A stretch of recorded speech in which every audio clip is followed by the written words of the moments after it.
At tuyan dagiti kang runaan adamag ititirad pas news. Kaligagom di Candon City Mayor Eric Singson. Makabulan na selebraran iti maika 25 nga anibersaryo iti panagbalin iti syudad iti Candon inton Marso. Napat gan nga ta ti sungbat intay amwen manipod kini Nico Valdez. Sakbay iti didalyad toy dagiti paulo iti damag iti tirad pas news. May 25 a City Hood iti Candon makabulan ang marambakan. Yes, it was approved by the committee that will handle the celebration. So I hope that it will be a successful one. Initially, we already have the PBA All-Star Games on the first week of March. So kaduanan part of the celebration na yun. Agmulmula iti bawang kinarbakan na ipayan iti ganagan. Upat nga draft resolution ken may isang ordinansa aprobado ti Konseho ti Candon. Charlie Atong ang imbilangan iti DILG kas most wanted person iti Pagilian. Sinama na po kasama ko si Ardong sa siguro may tuturing natin na number 1 most wanted siguro in Pilipinas ngayon. He is accused of killing maybe about 100 missing Sabaneros.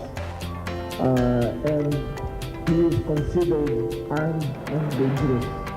Kahit sabihin na nakancel ang kanyang firearms, si Atong po ay bumibiyahe nang hindi kumukulang ng 20 ang bodyguard lagi.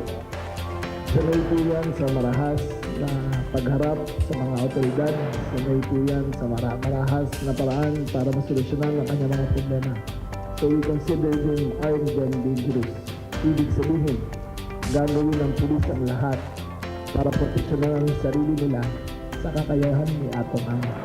Si Atong Ang po ay ang manhunt po sa kanya ay buong 320,000 members ng PNP ay hanapin siya sa buong Pilipinas at lahat ng paraan na kailangan gawin.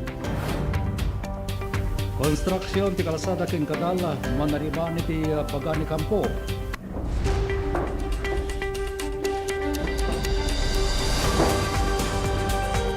From the most trusted news center dito'y Amyanan, daytoy itirang Fast News. Naimbag nga oras kakailian, siyak ni Alma Carlos, ita idanon mi kada kayo ti detalye iti damag. Saan la amay sa alawas no dikat may sa abulan a selebraran ti Ikes City Candon iti maika 25 atawon na kasyudad. Adu nga aktibidad, adu arambak, adu aragsak ken panagdadanggay 2026 Candon Fiesta. Dayta ti intay amwen iti report ni Nico Valdez. Another milestone manen iti magunod iti syudad a Candon iti daytoy atawen. Gaputa celebraran na ita iti silver year. Wano iti may 25 anibersaryo iti panagbalin na a syudad. Idi mo na flag raising ceremony iti LGU Candon City para iti daytoy atawen. Dinawat ni Mayor Eric Singson ang makabulan wenno month-long celebration kuma iti panagselebrar iti cityhood iti Candon. Napatgan nga ta. Yes, it was approved by the committee that will handle the celebration. So I hope that it will be a successful one.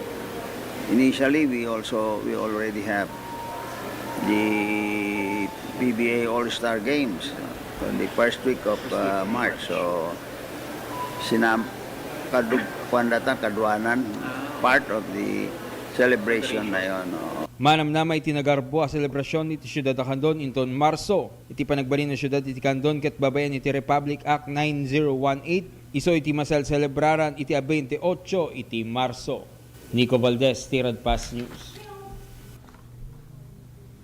Nabuo nga akaskan kanayon iti maikadua a regular session dagiti city councilors iti Candon City. Adu dagiti ordinansa ken resolution iti nataming kinaaprobaran. Adto iti tibak kabuklan ti detalye manipod kini Jerry Gabaon. Nagbalin nga nanayas ti panakaisayangkat ti may kadwa nga regular session dagiti kameng ti 9th City Council ti panakaisayangkat na ti Candon Session Hall babayan ti pa nag-preside ni Vice Mayor Cristel Singson iti Huwebes, Enero 15 iti daytoy nga tawen. Upat nga nagduduma nga resolution ti naprobaran kinapabileg iti naramid nga regular session ti pagpandayon linteg kadwan kadagitoy ket memorandum of agreement para ti on-the-job training dagiti estudyante manipod kadagiti naduma-duma nga pagadalan. Talumet ti na-select ti reference of business pakaramanan ditoy ti maysa nga memorandum of agreement iti East Avenue Medical Center ti Panakay Pasdek ti drug testing services iti Candon City. May summit nga ordinansa tinananay ti panakaprobar na iti may katlo nga panakay basa babayan kada SPM George Valdez kini SPM Vincent Jan Tudayan babayan ti unanimous vote kadagiti aming nga miyembro ti konseho nga presente.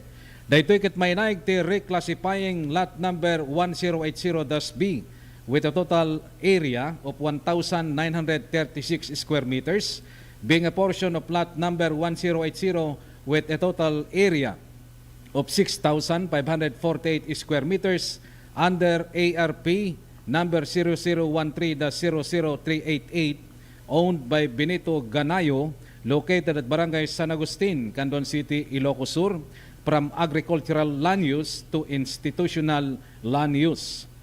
Sangapulog at may sama na ipod kadagiti sangapulog at talo nga kaming ti konseho ti presente iti session hall. Jerry Gabaon, Tirad Pass News. Ijay narvakan Ilocos Sur, dagiti met agmulmula iti bawang, iti kaudyan na naikan iti ganagan. Indaulwan daytoy ni Mayor Edna Sanidad. Amuan tayo iti pakabuklan ti damag manipod kini Dani Antalan. Indaulwan ni Mayora Dr. Edna Cabalo Sanidad ti panakaywaras kadagiti kameng Tinarbakan Garlic Growers Association dagiti talo a klase ti ganagan nga aramaten da kadagiti mula da abawang ito itawen. Idi Enero 15 iti barangay Ambulugan. Ada ganay 106 a rehistrado a mannalon nga gumulmula iti bawang iti Narbakan a nakarehistro na ipayan dagiti ti sagay sa asako iti potassium 1414 wino complete ken 2100 wino ammonia. Kadwa ni Mayora sa edad da SBM Jose Corrales, SBM Chofilo Cabreros, SBM Michael Velasco, Municipal Agriculturist Engineer Gary Cardona, dagiti kameng iti Municipal Agriculture Office Winumao, ken dagiti opisyal iti barangay. May na gitoy impeksa dagiti mulmula ti bawang ti panagyaman da iti Department of Agriculture, Regional Office iti panangipay ti ahensya kadagiti kasapulan da ganagan. May palagip nga Oktubre itay na panatawen imunan nga impayan ti DA Regional Office dagiti mannalon babayin tinaitid kadakwada cultivators, diesel pumps, sprayers ken fungicide. Dani Antalan, Tirad Pass News. Dakala tulong tulakit ti daytoy into numalpas iti panakasimpay iti kalsada kin kanal iti barangay Bagani Campo, Candon City. Amuan tinananaya detalye ni Nick Baroga. Madama ti construction ti farm to market road pakaibilangan ti drainage canal masarakan ti abay ti Bagani Campo Elementary School ito'y barangay. Dagiti na sa proyekto kat adaan pondo aganay 20 million pesos babaan ti panakailatang na manipod iti gobyerno iti siyudad ti Candon nga idaduluan ni City Mayor Eric D. Singson. Ti drainage canal adaan na kaunag iti nasurok 7 kadapan ken sumurok kumurang 2 metro ti kalawa iti manamnama amangi manglapod iti layos ditoy wenno tinangato pasat ket baarabid a konkreto uno box culvert ket standard dagiti may kabil ni steel bar nagserbing agtaginayon alagda ti proyekto. Nairugi daytoy na sa proyekto idi Oktubre 13 itay napalabas sa tawen. Kabetan na, gapoy tinaso nga farm to market road ket makita dagiti ringat-ringat iti naduma-duma apaset ti kalsada gapuna a masapol a mabukwal para iti concrete renovation na manamnama nga iti panakalipas na naanayaston ti panagdalyasat ti amin a klase ti lugang agturong iti National Highway ken ti Heros Bypass Road manipod iti barangay Bagani Campo. Nick Baroga, Tirad Pass News. Charlie Atong ang most wanted itan iti pagilian a Pilipinas. Daytoy ket mainaig iti mapukpukaw. Dagiti man nakipalot nga maitudtudo nga isuna iti nakinutek. Adto iti pakabuklan ti detalye. Himbilangan ni Interior and Local Government Secretary John Vic Rimulya, tinigosyante ani atong ang kas number 1 most wanted person iti Pagilian. Daytoy kat kalpasan anang ipaulog iti Korte ti Laguna iti mandamento de aresto kontra kini ang kindagiti 17 akadwana nga akusado. Iti press conference iti Department of the Interior and Local Government, inakusaran ni Rimulya ni ang anang papatay iti nasurok sa nga gasot ang mapukaw a sabongero kininbilang napay ni ang kas armed dangerous gapo taadaan daytoy iti 20 a bodyguard. Kinumpermaran pay ni Rimulya anang ipaulog ti DILG iti 10 million reward money iti asinuman ang baka ipaay iti impormasyon iti agdama nga ayan ti negosyante. Sinama na po kasama po si Antong sa siguro may tutuloy natin na number 1 most wanted sa buong Pilipinas ngayon. He is accused of killing maybe about 100 missing Sabongeros. And he is considered armed and dangerous. Kahit sabihin na na-cancel ang kanyang firearms, si Atong po ay bumibiyahe nang hindi kumukulang ng 20 ang bodyguard lagi. Sanay po yan sa marahas na pagharap sa mga otoridad, sanay po yan sa marahas na paraan para masolusyonan ang kanyang mga problema. So we considered him armed and dangerous. Ibig sabihin, gagawin ng pulis ang lahat para proteksyonan ang sarili nila sa kakayahan ni Atong Ang. Si Atong Ang po ay ang manhunt po sa kanya ay buong 320,000 members ng PNP ay hahanapin siya sa buong Pilipinas. At lahat ng paraan na kailangan gawin para kunin siya ay gagawin namin. Pero may garantisya po kami na walang EJK.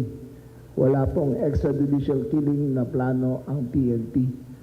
Kabayatan na kinuna ni CIDG Director, Police Major General Alexander Moreco III, ana suspende iti lisensya ti paltog ni ang kas inaprobaran ni Acting PNP Chief Police Lieutenant General Jose Melencio Nartates Jr. Iti agdama saan pay ang masarakan ni ang kadagiti upat a balay nga inmunan anapanan dagiti tracker team iti CIDG iti Metro Manila, Laguna ken Batangas. Hinkari ni Moreco nga ituloy dati manhunt operation da kadagiti dadduma a lugar ang mabalin na paglumlumangan ni ang. You can be assured that CIDG and all other PNP units, with the guidance of the Chief PNP, will do its best to deliver just like any other na trabaho po na binibigay sa amin ni SILG. Alma Carlos, Tirad Pass News. Napintas sa damag, saan na nakaraman iti Pilipinas kadagiti Pagilian, ama iparit nga agturong ijay Amerika. Ti detalye manipod kini Rian Ganson. Manila, Philippines, linawlawagan idikalman ni Philippine Ambassador Jose Manuel Romualdez na saan nga nairaman ti Pilipinas iti listahan dagiti 75 a pagilian ang nasuspende iti US visa da. Kinuna ni Romualdez, babae iti maysa statement amang rugi iti Enero 21, isardeng iti US State Department dagiti amin nga visa processing para kadagiti bisita manipod iti 75 nga pagilian. Saan nakaraman iti Pilipinas, kinuna ni Romualdez iti text message kadagiti media. Basar iti memo nga nagapu iti State Department, pakairamanan kadagiti pagilian ang isardeng ti US visa processing ket Somalia, Russia, Iran, Afghanistan, Brazil, Nigeria, Thailand, kanda duma paya pagilian. Ti Pilipinas ket agtaltalinaed a kabayaganen at Treaty Ally ti Estados Unidos ti Asia. Rian Ganson, CCIT NHS. Dagitan iti nakabuklan iti damag iti Tirad Pass News. Itinagan iti si Bubukol a Puwersa iti Tirad Pass Network. Siak ni Alma Carlos, Agyamanak.